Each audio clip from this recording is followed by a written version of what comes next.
नमस्कार, मैं डॉक्टर रवि राय आप सभी दर्शकों का हार्दिक स्वागत करता हूं।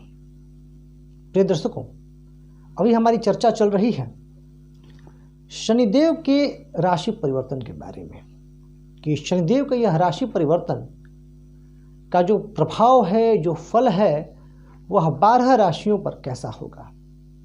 तो अभी तक हम कन्या राशि के बारे में बात कर चुके हैं और इस क्रम में आज बात तुला राशि की। इस वीडियो में एक दर्शक के प्रश्न का भी उत्तर दिया जाएगा। तो सबसे पहले मैं आपको बता दूं कि यह जो राशि परिवर्तन है, इसका विचार हम चंद्रमा जिस राशि पर हैं उससे करते हैं। यानी यदि आपकी जन्म कुंडली में चंद्रमा जहां स्थित है वहां 7 अंक लिखा हुआ है तो आपकी राशि तुला है और हम इसका विचार तुला लग्न मान करके यानी चंद्र लग्न से करेंगे। एक और बात कहूँगा कि इसका भी बड़ा प्रभाव पड़ता है कि आपकी जन्म कुंडली में महादशा और अंतर्दशा किस ग्रह की चल रही है। अगर महादशा और अंतर्दशा अनुकूल नहीं है तो गोचर में भी अगर बहुत शुभता है तो भी उसको बहुत अच्छे परिणाम नहीं मिलेंगे, अपितु मिले जुले नतीजे आपको प्राप्त होंगे। तो ये कुछ बेसिक्स हमने जान लिया और अब हम समझते हैं कि क्या फल और प्रभाव होगा शनि की इस गोचर का। तो सबसे पहले, जैसे कि मेरी आदत है, मैं पॉजिटिव बात करता हूं ताकि आपके अंदर एक पॉजिटिव एनर्जी हो, और जब हम पॉजिटिव होते हैं तो बहुत सारी समस्याओं से तो यूं ही मुक्त हो जाते हैं। तो देखिए, जो सबसे अच्छी और सबसे पॉजिटिव बात तुला राशि के लिए है कि आप शनि की ढैया से मुक्त होने वाले हैं। यानी अभी तक आप शनि की ढैया के प्रभाव में थे। शनिदेव अभी भी मकर राशि में संचरण कर रहे हैं। 17 जनवरी 2023 को शाम में वह कुंभ राशि में प्रवेश करेंगे। तो ढैया से मुक्त होने पर आपके लिए ये बहुत बड़ी राहत की बात। कुछ सावधानियां भी रखनी है, वो बाद में बताऊंगा। आपके लिए अब आय की वृद्धि के मार्ग प्रशस्त होंगे। यानी अब आप देखेंगे कि आपके आय के मार्ग जो है वह बन रहे हैं। शनिदेव की दृष्टि लाभ भाव पर भी है। लाभ के मार्ग तो आएंगे, लाभ के अवसर भी मिलेंगे, लेकिन आपको सजग रहना है, सचेष्ट रहना है। करियर की दृष्टि से तो निसंदेह यह समय अनुकूल है, क्योंकि देखिए, जब शनि के हम गोचर की बात कर रहे हैं तो हम देवगुरु बृहस्पति और राहु के गोचर को भी हम इग्नोर नहीं कर सकते, क्योंकि इनका प्रभाव पड़ता है। और ये शनि, गुरु और राहु ये लंबे समय तक एक राशि पर रहते हैं। तो देवगुरु अभी वर्तमान में आपके 6ठे भाव में संचरण कर रहे हैं, जो कि 10वें भाव पर उनकी दृष्टि है। तो तभी मैंने कहा कि करियर के लिहाज से यह समय अच्छा है। और खास करके मई के बाद 22 अप्रैल को देवगुरु मेष राशि में आ जाएंगे। तो आपके 7वें भाव में होकर के लग्न को देखेंगे, लाभ को देखेंगे और पराक्रम को देखेंगे। तो मई के बाद जो तुला राशि के जातक हैं उनके अंदर बहुत सकारात्मक बदलाव देखने को मिलेंगे। आप अपने व्यक्तित्व विकास के लिए बहुत समय देंगे, आप अपने व्यक्तित्व विकास के लिए काम करेंगे।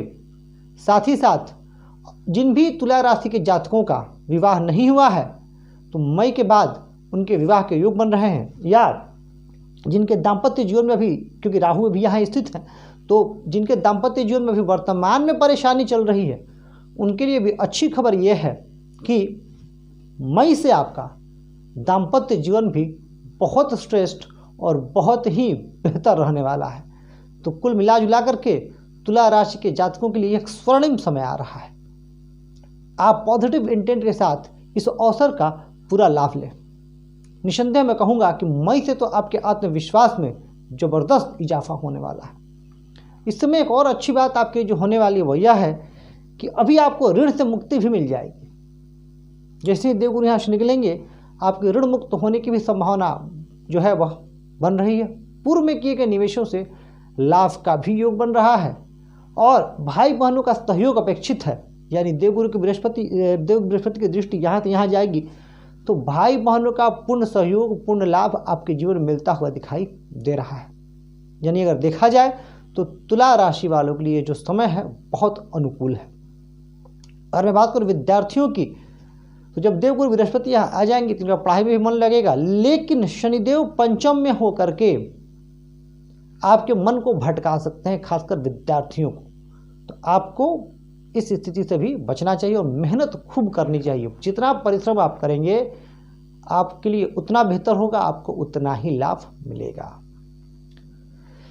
ये तो थी कुछ सकारात्मक बातें, जैसा कि मैंने कहा कि शुरू में, लेकिन नकारात्मक बातें और सावधानियां इसलिए बतानी जरूरी हो जाती है कि आप सावधानी रखें और आप उपाय करें, पहले से आप प्रिपेयर्ड रहें। अब कहाँ कहाँ परेशानी आएगी बता देता हूँ। देखिए, राहु यहाँ है, तो जब राहु यहाँ है तो राहु की जो दृष्टि होगी कहाँ होगी? लग्न पर, और केतु लग्न में ही विराजमान है। नवंबर तक की स्थिति रहेगी। आपके अंदर भ्रम, शक, संदेह, ये स्थिति, और जीवन साथी के प्रति भी आपका जो स्वभाव होगा, जो व्यवहार होगा, वह शंकालु होगा। तो आपको इस स्थिति से थोड़ा सा बचना है, इसका आपको विशेष तौर पर ध्यान रखना है। भ्रम की स्थिति उत्पन्न होती हुई दिखाई दे रही है और निवेश के प्रति आपको रुझान कम रखना है। देखिए, एक बात मैं बता दूं, आपसे मैं साझा करना चाहता हूं। शनि की 7.5 और ढैया की बात होती है, परंतु जब शनि, बता दूं आपको, 7.5 तब होता है जब शनि यहाँ और यहाँ होते हैं, और ढैया तब होता है जब शनि यहाँ और यहाँ होते हैं गोचर से। लेकिन मैंने ऐसा नोटिस किया है कि जब शनि पंचम भाव में आते हैं, क्योंकि पंचम भाव हमारी बुद्धि और विवेक का भाव है, तो हमसे कुछ ऐसी गलतियां हो जाती हैं, कुछ हम ऐसे डिसीजन ले लेते हैं, इस समय बहुत ज़्यादा पछताना पड़ता है। तो पंचम के गोचर को भी मैं बहुत बेहतर नहीं मानता हूँ। हाँ, इसमें सबसे अच्छी बात यह है कि आपको बाकी ग्रहों का सहयोग मिल रहा है और शनि यहाँ अपनी ही राशि पर है, और तुला राशि वालों के लिए शनि परम योग कारक होते हैं, तो यहाँ पर आपको बहुत नुकसान नहीं करेंगे। फिर भी आपको भ्रम की स्थिति से खुद को बचाए रखना है, इस बात का आपको ध्यान रखना है। एक और बात कहूँगा, क्योंकि शनिदेव यहाँ विराजमान है, तो संतान संबंधित समस्याएं हो सकती हैं। हो सकता है कि संतान भटकाव के मार्ग से गुजर रहा हो या भटकाव की तरफ हो और उसे दिशा ना मिल रहा हो, पढ़ाई लिखाई में मन नहीं लग रहा हो, या आपको संतान संबंधित चिंताएं, संतान संबंधित परेशानियां आपके लिए परेशानी के कारण बनेंगी। इन दिनों आपको शेयर मार्केट से बच के रहना चाहिए, कि देखिए, जब शनि देव पंचम भाव में आएंगे तो शनिदेव क्या कहते हैं? अचानक नहीं, धीरे धीरे और मेहनत करके।